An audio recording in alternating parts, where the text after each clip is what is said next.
Peter Howson is one of the world's most collected living artists. His work hangs on the walls of galleries and museums and in the homes of rock stars and actors. He's a man with a turbulent past and a present haunted by financial problems and worries about his mental health. I understood what it was like to be in the mind of a madman. It's not a very nice place to be. In 2008, he received the biggest commission of his career to paint the largest ever crowd scene in the history of British art. But the commission is fraught with so much difficulty that its completion is in jeopardy from day one. It's a big painting and it feels even bigger now, it feels like a monster now. This film follows Peter over 2 difficult years, a journey that took him to the brink of bankruptcy and also to the edge of his sanity. You don't know what I'm like. You don't know how mad I am.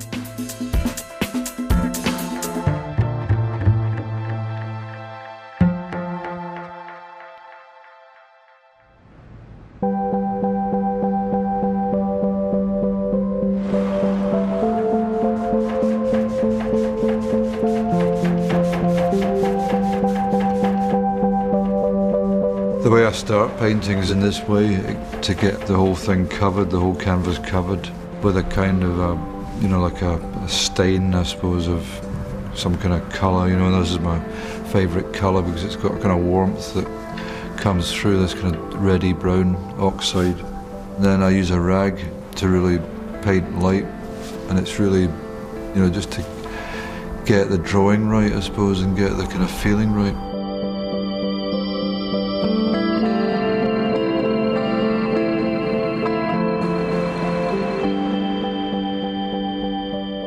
Peter Howson is one of Britain's most prolific artists, a figurative painter often working on a grand scale with thousands of works of art to his name.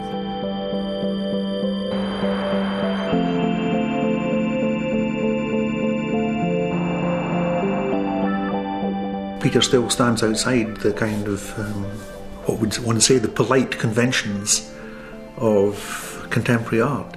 He's a no-holds-barred artist. There's no fudging. This is the way he sees it.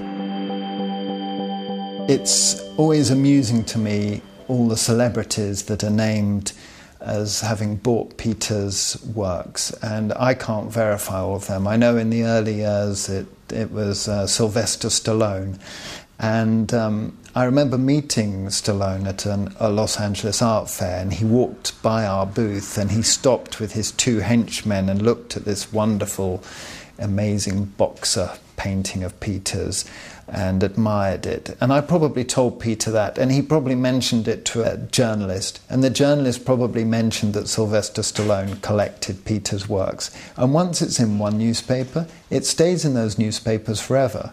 But I can tell you from my personal experience that David Bowie has bought the work and is a big fan.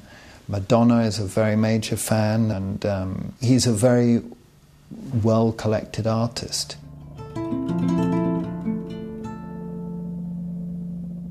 When I saw this man, I thought, now I want to buy a painting. And they're quite expensive for me. But when I had a job and I had some money, I would invest it in a work of art of Howson. So I became a collector. Having Howson in my life has in some way given me a sense of what I am, what I care for, even who I am. We need artists like we need lightning rods on the roof of houses. They take the lightning of the world and hold it, and then we look at them and we feel enriched and we feel this power without being struck by the lightning. It is the artist who is struck and burnt and scarred by the lightning. Peter's uncompromising and emotional painting style comes directly from his own life experience. In the past, he has battled with alcohol and drug addiction and had financial problems. After years of mental illness, he has recently been diagnosed with Asperger's syndrome, a form of autism characterized by difficulties in dealing with other people. The reason why I draw is to remain sane, because and paint, because it keeps me on the right kind of track, I suppose, you know. Peter's work observes a darker side of life, celebrations of the common man, depicting a very human struggle. He takes the kind of our environment in a way no other Brit has even come near to doing. I think Howson goes further because he illuminates for us the actual essence of what it is to be British. It's almost biblical.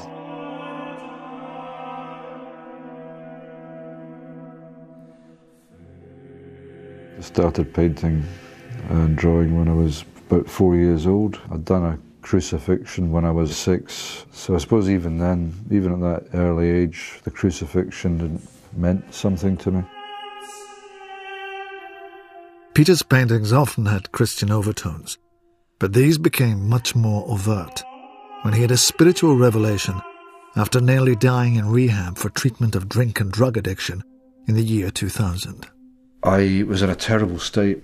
I was pretty near the point where I would have probably conked out, and they gave me all these antipsychotic drugs. I was starting to see kind of big sort of furry pink rabbits coming into the room and everything, and sort of it was the DTs and all that. And then I just one night, I got down on my hands and knees and said a prayer to basically take away this skin off me, this whole thing, and just shed my skin.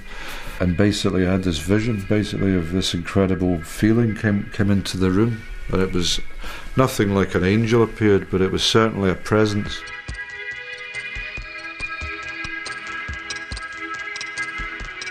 All it said was that you're loved, you're cured, you'll never drink again, or you'll never take a drug again, you won't not suffer again, but I'm with you, basically. And for the next 3 months after that, from that night onwards, the vision came to me every night.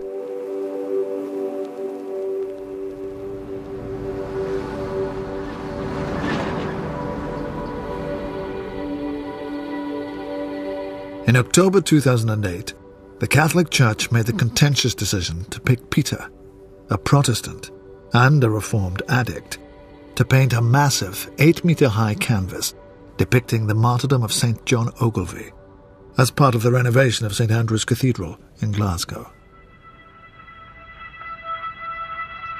John Ogilvie was the only Catholic priest martyred in Scotland after the Reformation. In 1615, he was hung and then disemboweled in Glasgow after being found guilty of treason for holding Catholic Mass.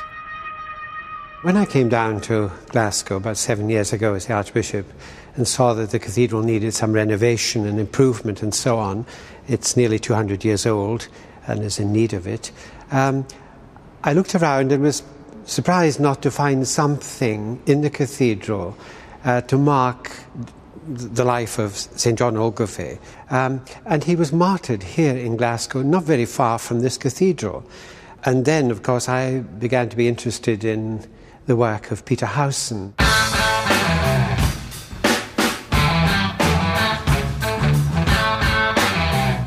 His talent in the sort of expression and the vigour of his style and the crowd scenes and the passion he's able to put into his paintings, and yet a tenderness which I've seen in more recent work, I think is just the ideal quality, the ideal characteristics for the painting that we're conceiving. The painting, although commissioned for the cathedral, was never going to be paid for by the church. Instead, Peter's management devised a plan that required him to paint 10 smaller canvases, which would be sold to fund the massive Ogilvie commission. Peter agrees to go along with this extremely ambitious plan, despite his state of mind and his financial situation. Any doubts he has on the funding are outweighed by his desire to paint a large, sacred work. Well, first of all, a word of welcome to you who have come to hear of the project that we have proposed for the cathedral. And I'm very grateful indeed for the enthusiasm which Peter Howson has shown towards this project, and the way in which he is already, as it were, entering into something of the sense and significance of St. John Ogilvy's life in order to portray it within our cathedral. The Ogilvy project will be the biggest single painting of Peter's career. Along with the 10 other canvases to fund the commission, it is a massive endeavour for any artist, and an even greater one for someone in Peter's fragile mental and financial state. Since I was very young, I've wanted to do a major painting for the church. You know, I've been looking at, since I was very young, at Michelangelo's Sistine Chapel, and you know, I'd love to do something like that. I'd love to do something major. I mean, that sounds very big-headed, but I suppose I'm big-headed in a way.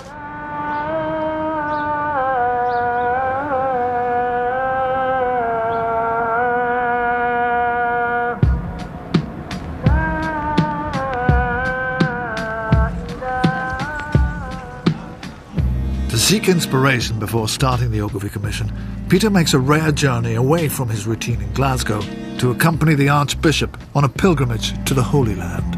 This is the old city of Jerusalem in front of us, and this is my favourite city in the world. That is the centre of the planet for me, and it's where I can feel so much excitement and joy at times, but it's tension mainly, you know, because this city could explode at any point, really, with all the factions.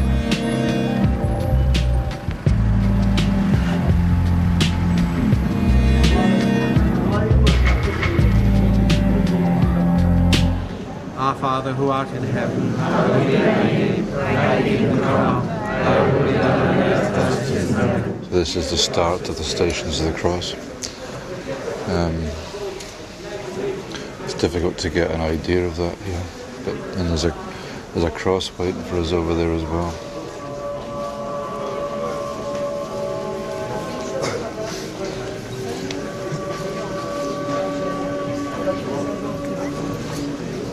I can't equate any of this to what I'm going to be doing with John Ogilvy, really. Just it'll be all I'm trying to do is get some kind of peace and inspiration here, I suppose. But I'm agitated quite a lot of the time still by big crowds of people. But I'm still enjoying it though. I suppose I'm enjoying getting annoyed, probably.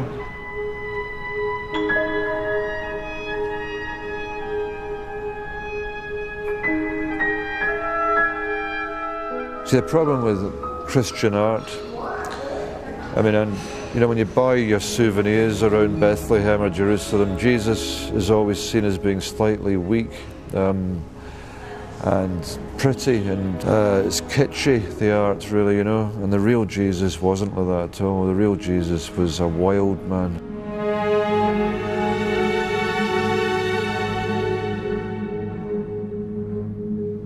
The difficulty is for artists is to capture that, you know, to see the real Jesus. I mean, the guide was saying people are looking for Jesus in the various places. They're looking for a footprint here, or a hand mark there, or a thumbprint, or a sign of him, a stone, a marking anywhere, you know. And you can never find him. You know, you can't do it. I'm under a huge amount of stress, and this gives me a lot of spiritual energy, really. It comes down from above. That's the way I feel strong. I feel strong again. I can go back to Glasgow now and I can kick ass, if you don't mind. I shouldn't have said that here, should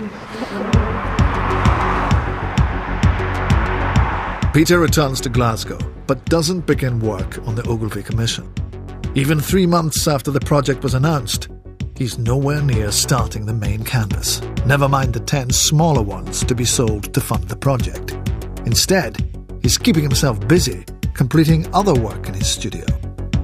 Peter hasn't started the John Ogilvy painting because he's had a row with his local management over the funding of the project.